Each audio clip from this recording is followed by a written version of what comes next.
महाराज कृष्णदेव हर साल ठंड के मौसम में नगर के बाहर डेरा डाला करते थे। इस दौरान महाराज और उनके कुछ दरबारी व सैनिक उनके साथ तंबू लगाकर रहते थे। राज्य के सभी कामकाज को छोड़कर उन दिनों गीत संगीत की महफिलें सजती और कभी किस्से कहानियों के दौर चला करते थे। ऐसी ही एक सुहानी शाम में महाराज के मन में शिकार पर जाने का विचार आया। महाराज ने दरबारियों से एक शिकार की तैयारी शुरू करवाई। इसके बाद अगली ही सुबह महाराज अन्य दरबारियों व कुछ सैनिकों के साथ शिकार के लिए निकलने लगे। तेनालीराम महाराज के प्रिय थे। उन्होंने उनसे भी शिकार पर साथ चलने को कहा। महाराज की बात सुनकर एक दरबारी कहने लगा, रहने दीजिए महाराज, तेनालीराम की उम्र हो चली है और अब वह शिकार पर जाएंगे तो जल्दी ही थक जाएंगे। दरबारी की बात सुनकर सभी हंसने लगे, लेकिन तेनालीराम ने कुछ नहीं बोला। इतने में महाराज ने तेनालीराम से कहा कि वह दरबारियों की बातों पर ध्यान न दें और उनके साथ शिकार पर चलें। महाराज के कहने पर तेनालीराम भी एक घोड़े पर सवार होकर काफिले के साथ चल पड़े। कुछ समय बाद महाराज का काफिला जंगल के बीचों बीच पहुंच गया। शिकार के लिए नजरें दौड़ाते हुए महाराज को पास में ही एक हिरण दिखाई दिया। हिरण पर निशाना साधने के लिए जैसे ही राजा ने तीर कमान चढ़ाया, हिरण वहां से भागने लगा और महाराज अपने घोड़े पर उसका पीछा करने लगे। महाराज को हिरण के पीछे जाते देख अन्य दरबारियों के साथ तेनालीराम भी महाराज का पीछा करने लगे।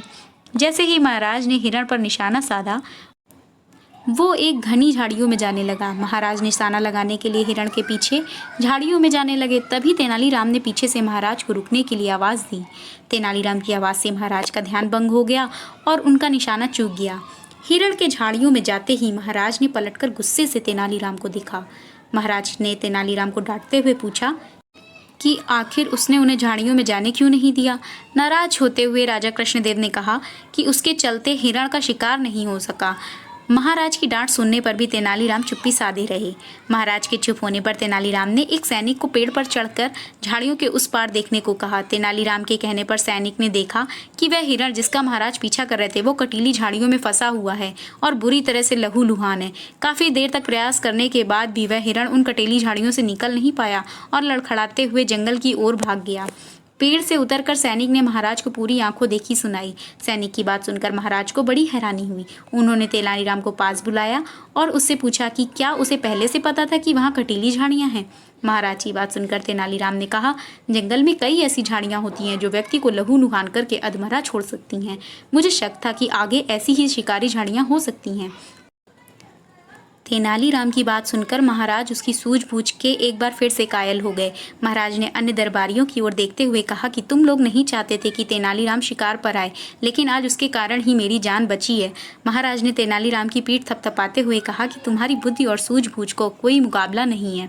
कहानी से सीख, जल्दबाजी में उठाए गए कदम कई बार हमें नुकसान पहुंचा सकते हैं, इसलिए परिस्थिति व आसपास की चीज़ों को देखते हुए ही सूझबूझ से काम करना चाहिए। अगर आपको कहानी अच्छी लगी हो तो चैनल को लाइक, शेयर एंड सब्सक्राइब करना बिल्कुल मत भूलें और अपनी फेवरेट स्टोरी को सुनने के लिए कमेंट ज़रूर करें।